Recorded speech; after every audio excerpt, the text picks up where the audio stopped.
Started with Tim Reynolds from the Associated Press. Tim.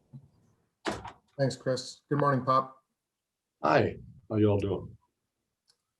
Pop, I wanted to ask you about, obviously, your thoughts on yesterday and specifically, those 2 hours, I guess, between the news breaking that a verdict was coming versus it being read.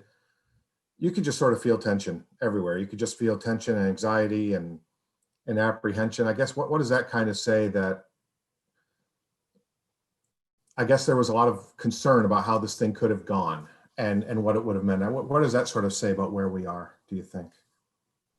Yeah, it's an important thought.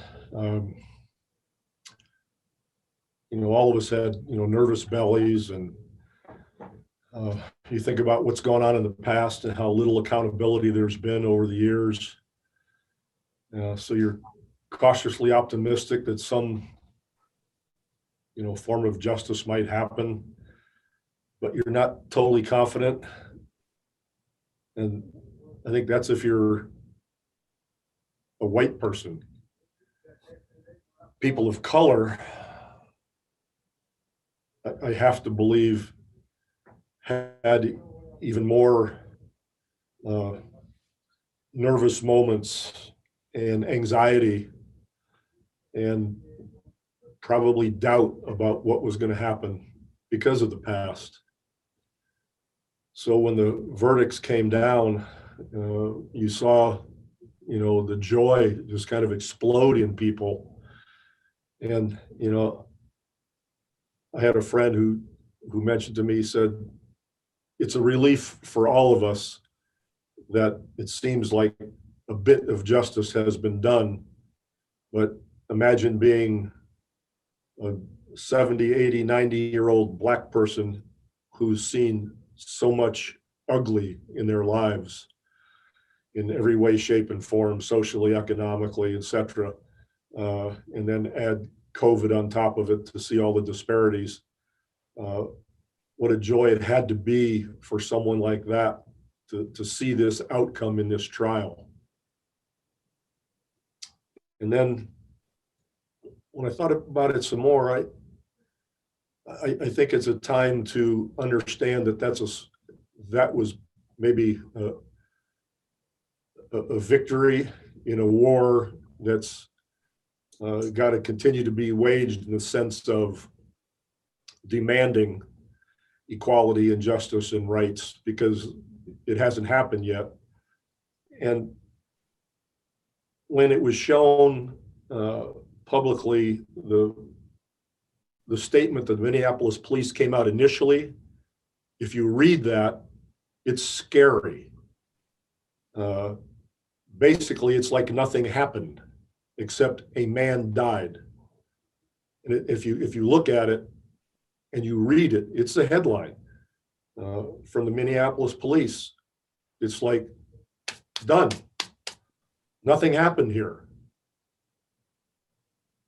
But for that video and the outcry that came after, we wouldn't have been there. We wouldn't have seen this trial. It probably wouldn't have happened. And so how many times has that been the story over many years? So it tells you that, this incident in some ways was a respite from the carnage that has gone on, seen and unseen, which means there's so much work to be doing, because it is structural, it is culture, it is recruiting, it is accountability, or these things wouldn't happen. The hubris that was displayed by this man, the disregard for any accountability that might happen at all, just the lack of humanity, the impunity that you see in the act and in his face, tells you that there's something wrong culturally, structurally, because it happens in so many places. It's happened with so many people. And so, the police unions have to be held to task. We can't listen to the bull crap anymore. The argument about defunding, whoever came up with the defunding phrase was ignorant, because it's just used now to fight against accountability for police departments. Even here in San Antonio, our police chief has basically got his hands tied behind his back because he knows what's going on. He knows what's right and wrong about the department, but the arbitrators have the power. So the police unions,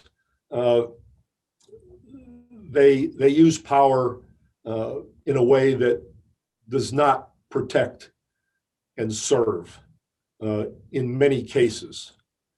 And they have to be, the power has to be taken away as much as possible, just like with the NRA.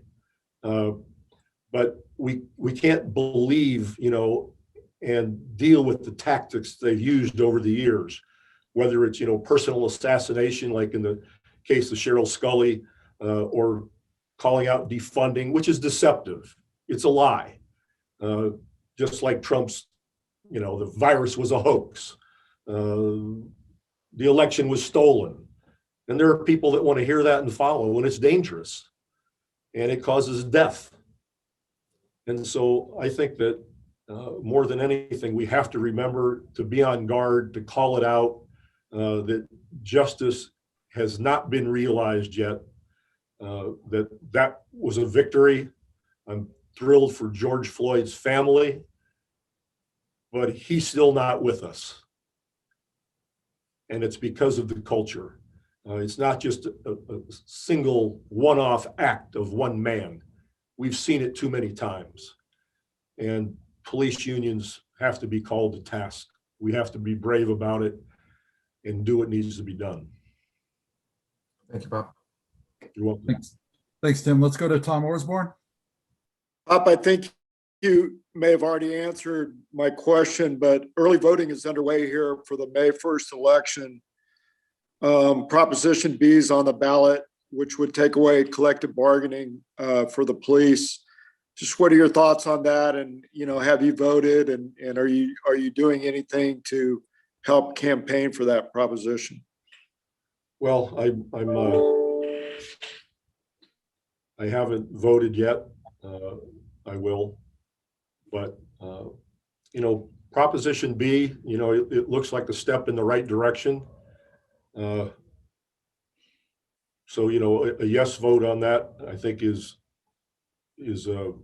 prudent, but it doesn't get you where you need to be. I mean, we're one of the very few cities in Texas that still has collective bargaining. I think there are about 3.